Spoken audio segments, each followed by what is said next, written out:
Kita kembali bergabung bersama dengan Pak Abdul Fikar. Pak Abdul Fikar masih tersambung, Pak?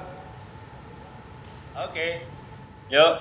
Pak, mungkin kita bisa menanggapi paket sebelumnya bahwa Menko Polhukam Mahfud MD ini mencium mengendus adanya gerakan bawah tanah untuk kasus Verdi Sambo, Pak. Seperti apa tanggapannya? Ya, proses peradilan itu tidak luput dari pengaruh, ya, pengaruh dari eksternal itu, ya. Apakah itu peradilan pidana, apalagi peradilan perdata. Nah, itu biasanya agak sulit menghindarkan dari pengaruh-pengaruh eksternal itu.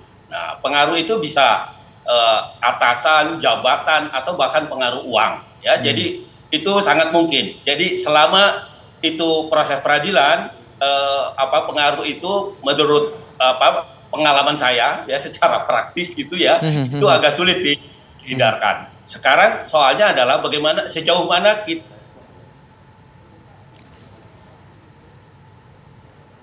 terhadap petugas-petugas yang memang melakukan tugasnya di pengadilan.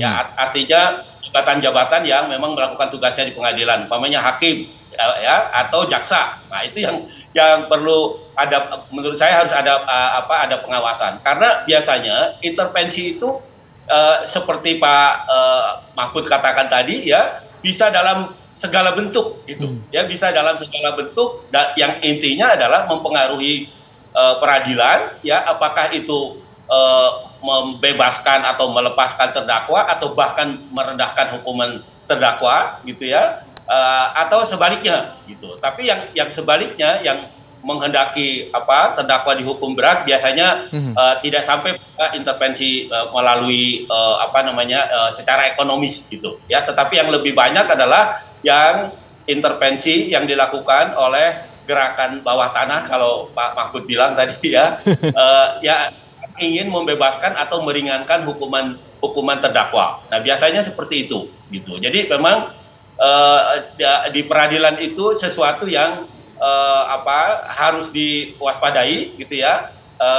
Meskipun kita bisa mengawasinya, ya, dan lembaga-lembaga atau instansi yang mengawasi itu sudah banyak. Ada komisi yudisial, ya, ada komisi kejaksaan, ya, ada komisi kepolisian. Itu sebenarnya salah satu tugasnya adalah mengawasi, ya, mengawasi fungsi-fungsi penegakan hukum itu gitu. Nah, karena itu saya kira komisi kejaksaan juga meskipun secara struktural dia masuk ke dalam bagian kejaksaan, tetapi fungsi pengawasannya harus diperketat gitu. Maksud saya harus ditingkatkan, ya, sehingga jaksa-jaksa ini menjadi kuat gitu, tidak terpengaruh oleh pengaruh-pengaruh yang ada di bawah tanah itu, yang menurut Pak Mahfud itu gerilya yang di bawah tanah. Nah, seperti itu. Nah, demikian juga sebenarnya pada hakim, ya, komisi yudisial juga punya tugas yang menurut saya harusnya dalam kasus ini agak ekstra gitu, ya, karena ya memang itu tadi, ya, kasus ini menjadi perhatian banyak masyarakat, ya,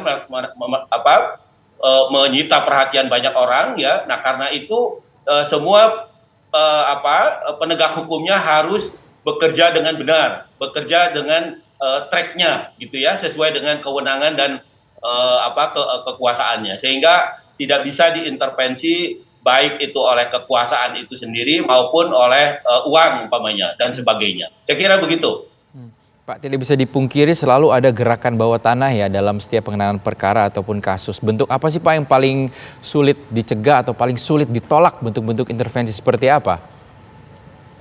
Ya, saya kira salah satu pencegahannya dengan membuka ke ruang publik seperti ini, gitu, ya. Dengan ini menjadi diskusi publik, semua orang mendiskusikannya, maka saya kira juga akan berpikir 1000 kali, ya, apakah jaksa atau hakim mau menerima intervensi atau mau dipengaruhi, gitu, ya. Dengan membuka diskusi publik seperti ini, ya, semua orang ikut membicarakan, mau tidak mau juga semua orang akan ikut mengawasi, ya, termasuk masyarakat yang baik itu sebagai masyarakat biasa maupun masyarakat penegakan hukum, gitu.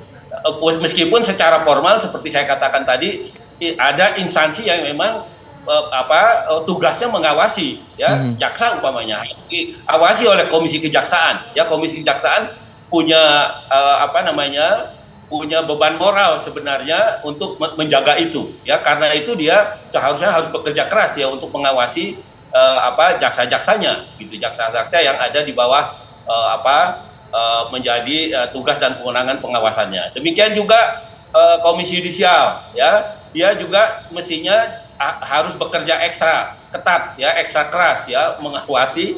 Ya, bukan kita tidak percaya pada hakim, tetapi sepanjang penegak hukum namanya masih manusia, gitu ya, bukan robot, ya, pasti itu bisa dipengaruhi, ya. Bahkan robot saja bisa diprogram, ya, bisa ada pengaruhnya juga. Tetapi yang namanya manusia itu rentan untuk terhadap pengaruh-pengaruh dari luar. Nah, karena itu secara sistemik diciptakan juga lembaga-lembaga untuk mengawasinya, ya. Di kehakiman ya itu seperti yang saya katakan tadi, ada irjennya, ada juga komisi yudisial yang memang khusus mengawasi pekerjaan para hakim. Saya kira begitu, Mas. Yang paling sulit dicegah, ditolak bentuk gerakan bawah tanah seperti apa, Pak Abdul Fikar, biasanya? Ya, biasanya yang paling sulit dicegah itu masuk melalui orang-orang dekat, gitu, atau keluarga bahkan. Itu yang agak sulit, gitu, ya, karena tidak transaksi langsung, ya, tidak intervensi langsung yang terjadi, gitu. Tetapi melalui intervensi perantara itu yang karena itu umpamanya mestinya juga ada satu sistem ketika ada satu peradilan yang memang menarik perhatian masyarakat umpamanya, maka para penegak hukumnya itu bisa untuk sementara ketika menangani perkara itu mesti ada satu ruang tersendiri, maksud saya diisolasi, ya, agar tidak berhubungan dengan pihak lain. Karena itu tadi, ya, biasanya intervensi yang paling tidak terasa adalah masuk dari orang dekat, gitu, ya, dari orang dekat yang kemudian penegak hukumnya itu merasa tidak enak, gitu, merasa wah, kalau tidak diikuti atau tidak ditanggapi nggak enak hati atau apa, atau bahkan umpamanya pernah ingin membalas budi dan sebagainya, ya. Jadi ada persoalan-persoalan itu. Nah, karena itu tadi itu saya bilang, ya, ada baiknya sistem ke depan ketika ada satu perkara atau kasus yang memang sangat strategis dan menarik perhatian masyarakat, maka para penegak hukumnya diisolasi, ya, mestinya selama perkara itu belum ada putusan, ya, dia tidak boleh berhubungan dengan orang lain umpamanya, orang lain, sehingga dia fokus pada kasusnya saja, begitu. Baik, Pak Abdul Fikar, kita kembali ke pleido. Biasanya siasat seperti apa yang kerap dilakukan oleh pihak terdakwa maupun juga penasihat hukum untuk menyampaikan pleidoinya agar ini dipertimbangkan betul oleh majelis hakim? Iya, seperti saya katakan tadi, ya, pledoi itu kesimpulan dari fakta persidangan.